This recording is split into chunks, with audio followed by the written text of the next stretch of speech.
All right, folks, back it up a little, please. Back it up. Back it up. Don't crowd the booth. Back it up. Back it up. Thank you. Thank you. Welcome. Thank you for your patience. We're glad you stuck around. My name is Suzanne. I'm with Delta Texas Productions. We are the producers of this year's Heineken Van Dam 2014 being held tomorrow night in the Grove. We are thrilled that Jake Lee is here and his new band, Red Dragon Cartel, are going to be our headlining act. So we are thrilled to be able to bring you kind of a sneak peek, first peek, if you will, with Jake. And we want to, where's his guitar? Where's that guitar? Who has the guitar? That one. Okay, I can see the light. So I'm going to ask Jake to get that guitar. It's your guitar, not mine. Oh, that one? Yes, but anyway, Jakey Lee. Hi, how you doing? Hi. Nothing. But here's the guitar. I'm supposed to say something about it. It's I don't know. It's really fucking cool. I play it. If I play it, it should be good enough for anyone. That's all I'm saying. That's all. There you go. Done. And I have nothing else to say. I like it. Questions. I'll take questions. I don't know what I'm supposed to say.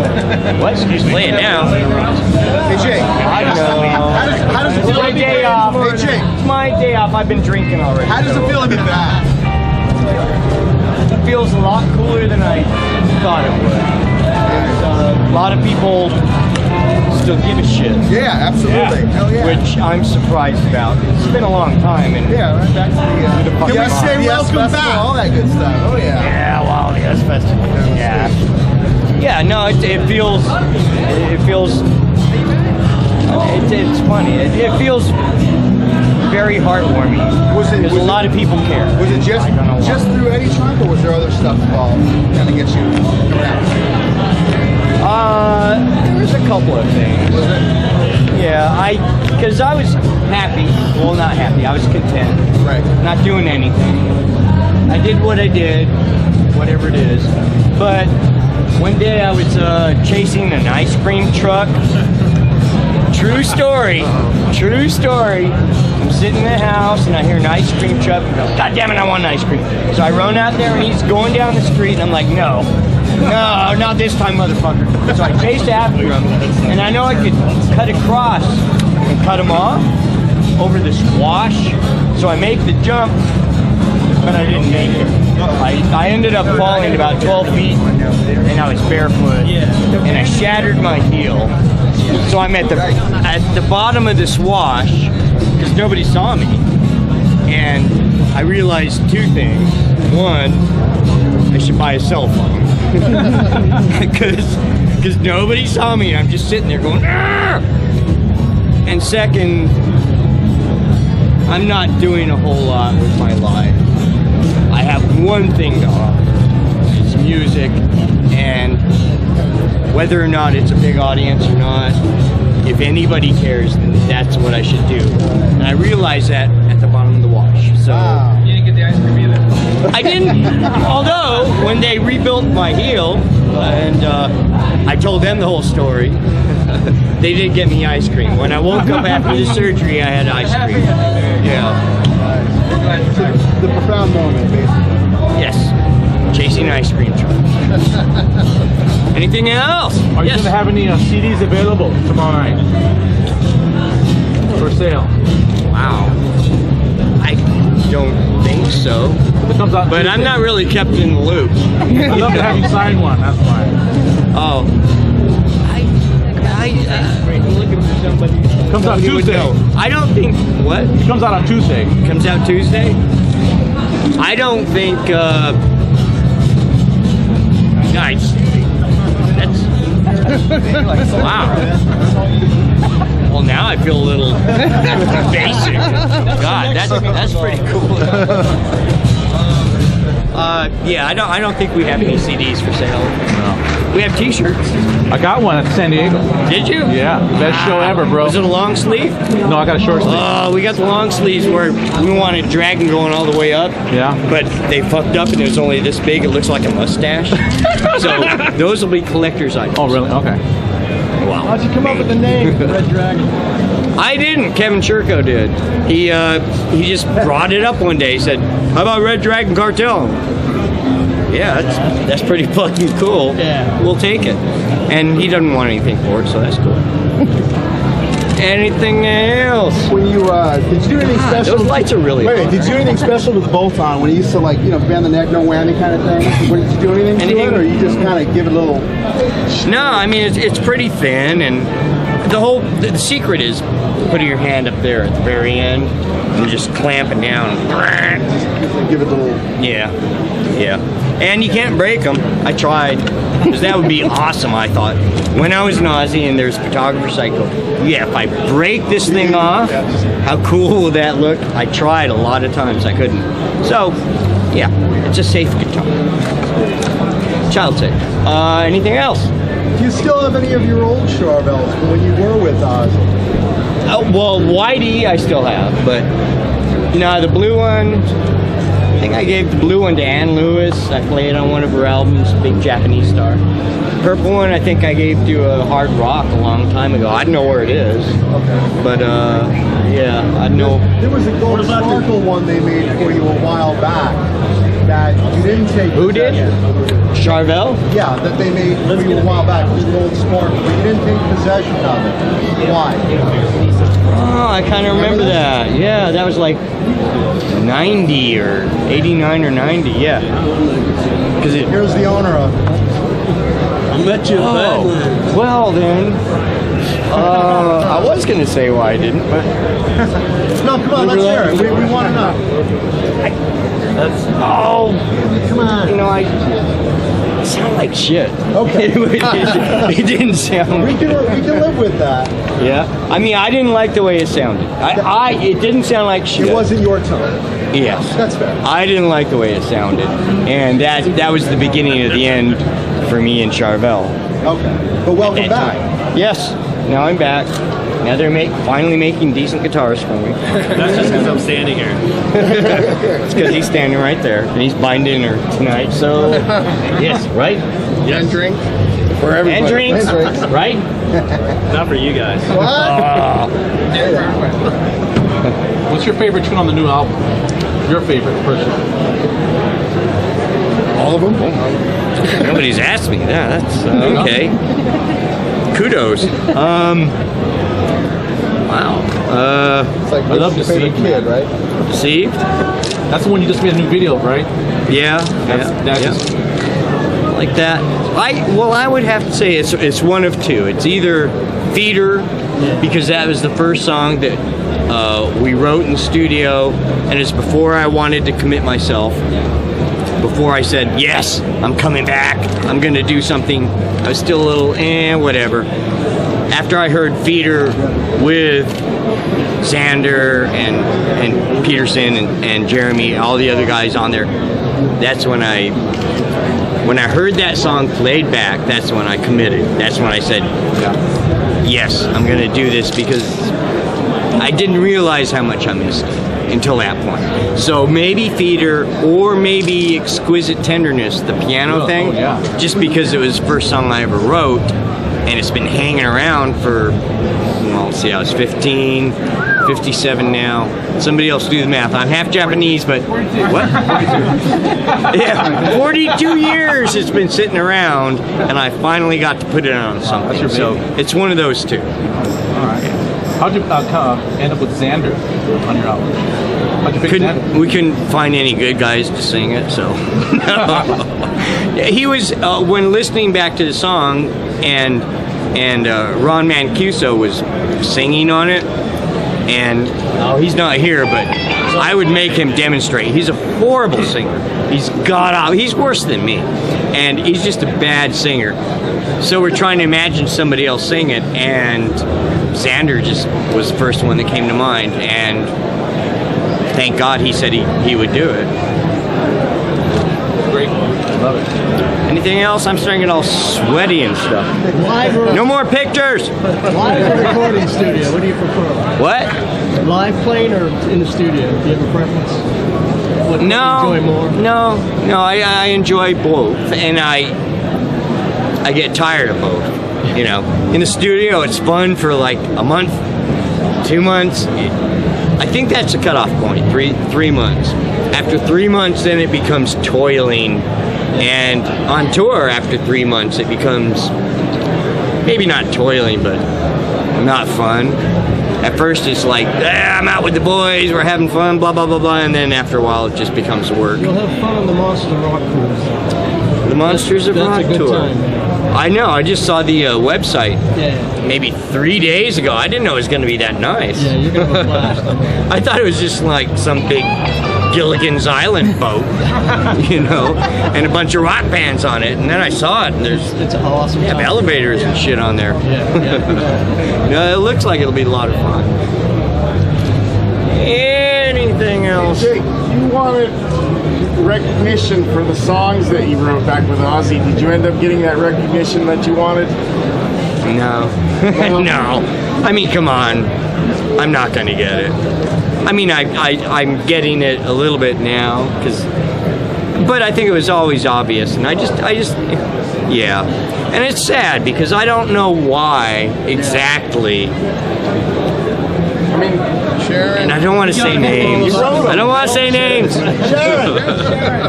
I don't know why some people might think that they need to hold on to that, because we're not talking money. I don't want money. I just want my name on stuff that I did. Yeah. Rightfully so. But no, it hasn't happened yet, and I don't imagine it. It's in the playing, not on the label. Pardon? It's in the playing, not on the label. Yeah, but 200 years from now, somebody listens to, oh, it's a great song, who wrote it? I'm not going to be in there. You're not going to be around 200 years. Where'd you come up with the riff for Bark of the Moon? How'd you pull that out? Well, the riff for Bark of the Moon originally was it was eighth notes. Play guitar? No? It was more like an LA style, like Rat or Dokken or Motley Crue, where everything's bum bum chank bum chank chank. That's how I wrote Bark of the Moon. It was ba dan chunk chank okay. And then when I joined Ozzy, he was more 16th note oriented. Wee. So I just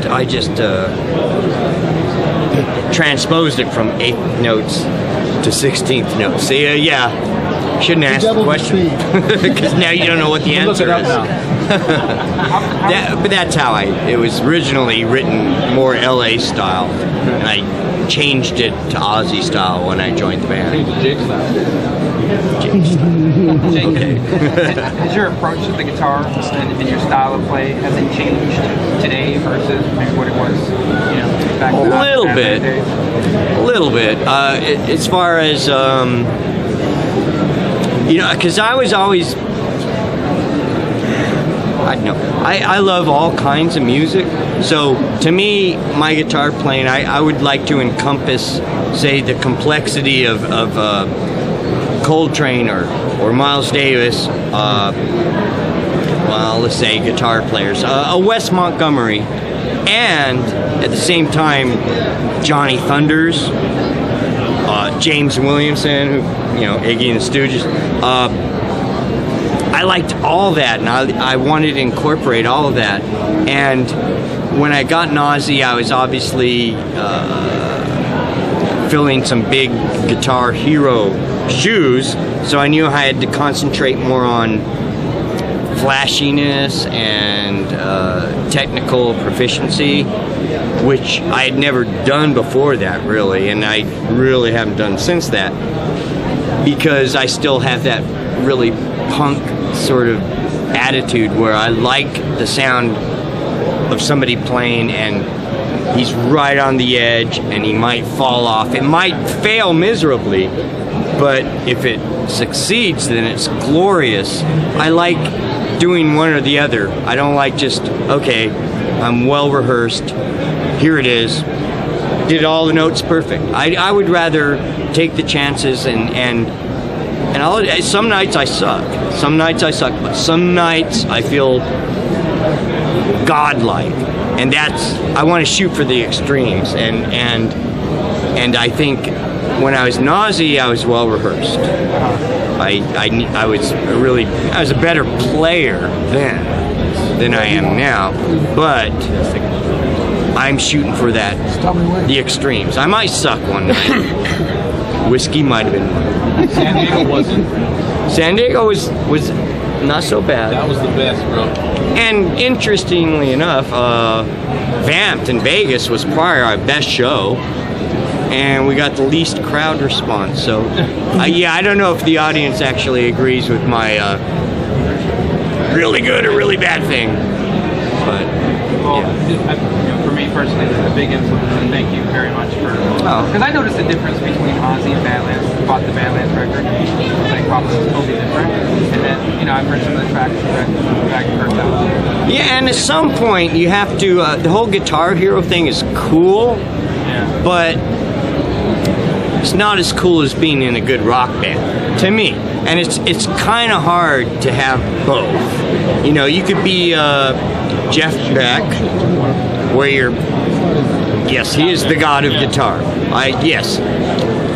Has he had a lot of great songs, a lot of great bands that have memorable shit? Or you could be Jimmy Page, and they're practically twins, but they took different paths. Beck is a guitar god. Page was in a band that wrote iconic songs that will live on forever, and you almost kind of have to choose a path, as far as I can tell. And I would definitely go more for Jimmy Page, although I love Jeff Beck's playing. I love his playing. But if I could be Jeff Beck or Jimmy Page, I would be Jimmy Page. Because then you get to play those great songs with a great band.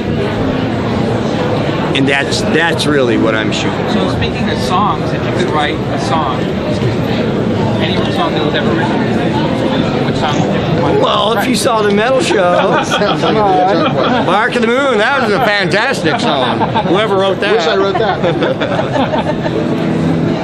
Okay. Man, I can't believe how far they are, and I can feel them, right? Yeah. They're fucking hot. Who's in control of that shit? The old Marshalls?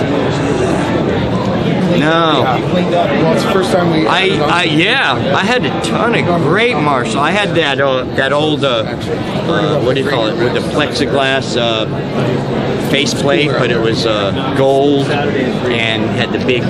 It's like a '64 Marshall. I had a ton of great ones, but then when I bowed out, I wasn't playing live, obviously, and I wasn't even really playing anywhere you can play a 50 or 100 watt Marshall. I was just playing into my computer, and you didn't need all that shit. So I sold all that shit off, and of course now, I wish I still had it, but back then it paid the rent. So. On guitar question. Still studying Jeet Kune Do? Jeet Kune Do? No. It's been a while. It's probably been about 10-15 years, but it just started hurting too much after a while. Especially because there's a lot of us, stick fighting and bang your knuckles up. Find any parallels between that and your playing? Yeah. I remember one time when my Sifu was trying to teach me a certain technique, and I think it was the Wing Chun, what do you call it? Something hands, sticky hands. We're doing this, and I screwed up, and so I kind of like stopped and went, oh, let me fix that, and then he smacked me. I was like, what the hell? He says, you're in the middle of a jam, you're doing a solo, you screw up, you just stop and say, let me start over? No, you roll with it. And so yeah, it did give me that. Hard Fights are messy, improv's messy. Yes. Kuso's ready to sing for you. Kuso's right behind you. Woo! Should I make him do it? Yes, you should. Feeder? I should make him do that one, right? Do the mad version first. Ron! What, can I help you?